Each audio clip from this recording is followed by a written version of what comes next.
வணக்கம். இன்றைக்கி நம்ம நிறைய பேருக்கு விருப்பமான ஒரு நொறுக்கு தீனி தான் பார்க்க போகிறோம். அதாவது மிக்சர் எப்படி செய்கிறதுன்னு பார்க்கலாம்.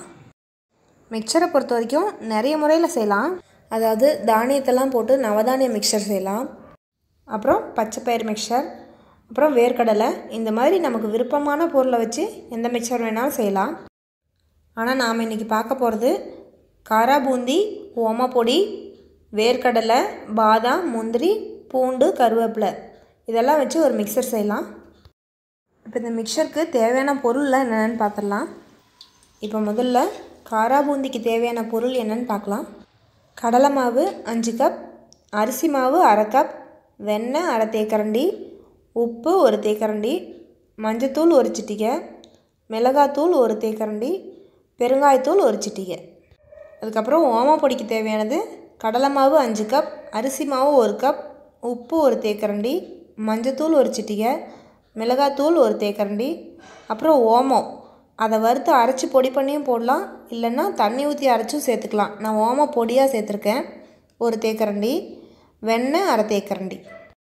சரி, இப்போ காராபூந்திக்கு மாவை கலக்கி வச்சுக்கலாம். இப்போ இந்த மாவில் கடலை மாவு 5 கப், அரிசி மாவு 1/2 கப் அந்த அளவில் எடுத்துக்கலாம். அப்புறம் இதில் 1/2 தேக்கரண்டி வெண்ணெய் சேர்த்துக்கலாம். அப்புறம் உப்பு, மஞ்சத்தூள், அப்புறம் மிளகாத்தூள். இந்த உப்பு, மஞ்சத்தூள், மிளகாத்தூள்லாம் மாவில் நல்லா கலங்குற மாதிரி கலக்கி விட்டுட்டு அதுக்கப்புறமா தண்ணி ஊற்றி கரைச்சிக்கலாம். இந்த காராபூந்தியை பொறுத்த வரைக்கும் மாவு கரைக்கும் போது சின்ன கட்டி கூட வந்துடக்கூடாது, அப்போ தான் பூந்தி நல்லா வரும். அதனால் இந்த மாதிரி அகலமான பாத்திரத்தில் கரைக்கும் போது கட்டி இல்லாமல் நல்லா கலந்துக்கலாம்.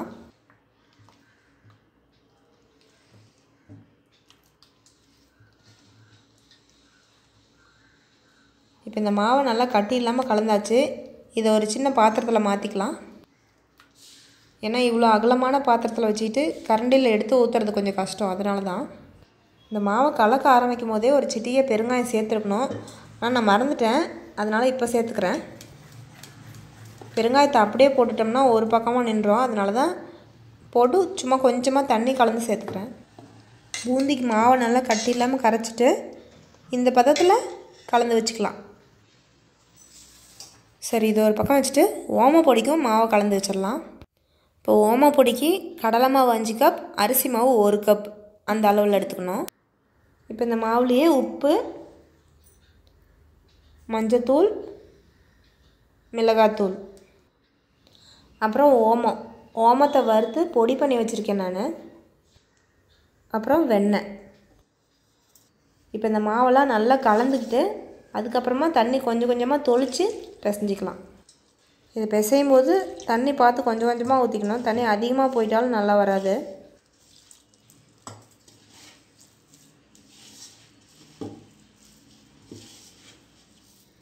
அவ்வளோதான், ஓமப்பொடிக்கும் மாவு பிசைஞ்சு வச்சாச்சு. அப்புறம் இந்த மிக்சருக்கு தேவையான பாதாம், முந்திரி இது ரெண்டையும் லேசாக ஒரு வறுத்து வச்சுக்கலாம். மிக்சரில் இந்த பாதாமை முழுசாகவும் போடுறதுனாலும் போடலாம், அப்படி இல்லைன்னா 2 உடச்சிட்டும் சேர்த்துக்கலாம். அப்புறம் இந்த முந்திரி பருப்பெல்லாம் 2 நறுக்கி வச்சுக்கலாம். அதுக்கப்புறமா பூண்டை தொளிக்கெல்லாம் தேவையில்ல, அப்படியே தோலோட ஒரு தட்டி வச்சுக்கலாம். இப்போ மிக்சருக்கு தேவையான எல்லாமே எடுத்து வச்சுட்டோம். இனிமேல் இதை செய்ய ஆரம்பிச்சிடலாம். நான் கடலெண்ணெய் ஊற்றிருக்கேன். இந்த கடலெண்ணெயில் லேசாக கசண்டு இருந்துட்டாவோ இல்லைன்னா பிஞ்சு பருப்பில் எண்ணெய் ஆட்டிட்டாவோ பொங்கும். அப்படி பொங்காமல் இருக்கிறதுக்கு கொஞ்சமாக புளி சேர்த்துக்கலாம். எண்ணெய் காஞ்சிருச்சு, இனிமேல் பூந்தி போட்டுடலாம். பூந்தியை பொறுத்த வரைக்கும் எண்ணெய் நல்லா காஞ்சதுக்கப்புறமா போட்டோம்னா தான் பூந்தி நல்லா உப்பி வரும். கடைங்கள்லாம் பூந்தி நல்லா உப்பி பெருசாக வரணுங்கிறதுக்காக சோடா உப்பு கலப்பாங்க. ஆனால் நான் இதில் சோடா உப்பு கலக்கலை, அதனால் பூந்தி கொஞ்சம் சின்னதாக தான் வரும். இருந்தாலும் உப்பி வந்திருக்கு. இந்த பூந்தி எண்ணெயில் போட்ட உடனே கரண்டியை விட்டு கலக்கிடக்கூடாது. கொஞ்ச நேரம் அப்படியே விட்டுட்டு அதுக்கப்புறமா தான் கலக்கணும். அதாவது இந்த பூந்தியெல்லாம் கொஞ்சம் உப்பி மேலே வந்தோடனே நம்ம கரண்டியில் ஒரு அலசி விடலாம்.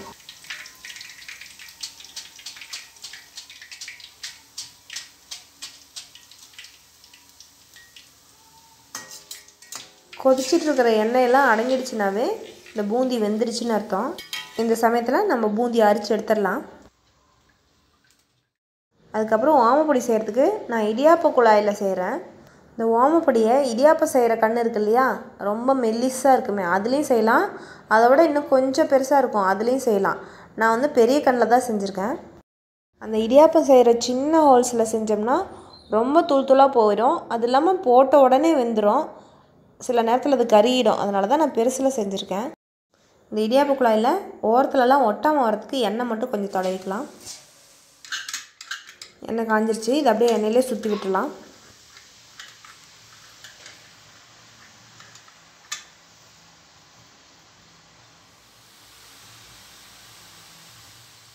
இந்த ஓமப்பொடியை பொறுத்த வரைக்கும் சீக்கிரமாகவே வெந்துடும். கொஞ்சம் நுர அடுங்கினோடனே திருப்பி போட்டுடலாம்.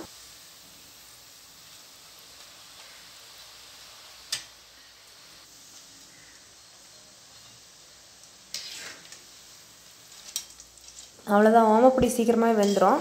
இது எடுத்துடலாம்.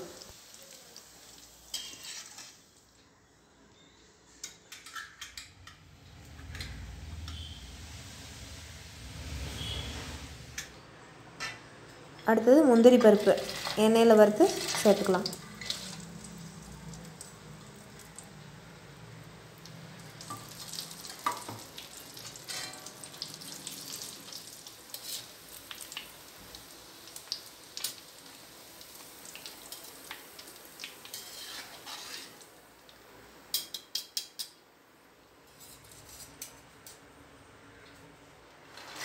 அதுக்கப்புறம் வேர்க்கடலை அதையும் எண்ணெயில் வறுத்துட்டு சேர்த்துக்கலாம்.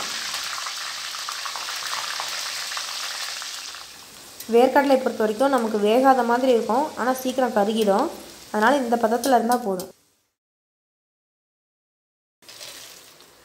அதுக்கப்புறமா பாதாம்,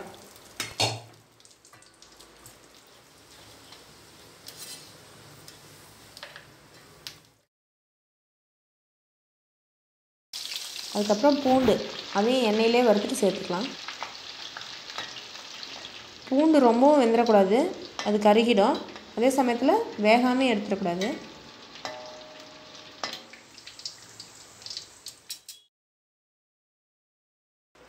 அப்புறம் கருவேப்பிலை,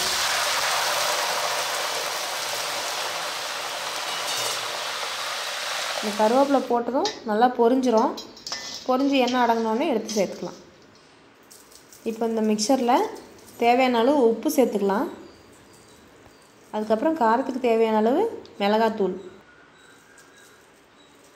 அதுக்கப்புறம் விருப்பப்பட்டால் ஒரே ஒரு சிட்டிகை பெருங்காயம் சேர்த்துக்கலாம். இப்போ அந்த கருவேப்பிலையும் இதிலே எடுத்து சேர்த்துக்கிட்டு நல்லா அதை கலந்து விட்டுறலாம். இந்த ஓமப்பொடியெல்லாம் நல்லா உடச்சி விட்டு கலந்துக்கலாம்.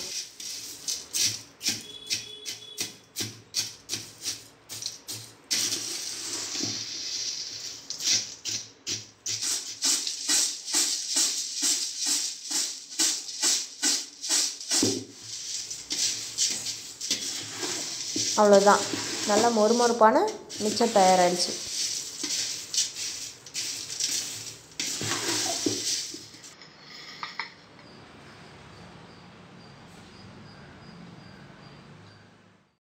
மொறுமொறுன்னு மிக்சர் தயார், சாப்பிடலாம்.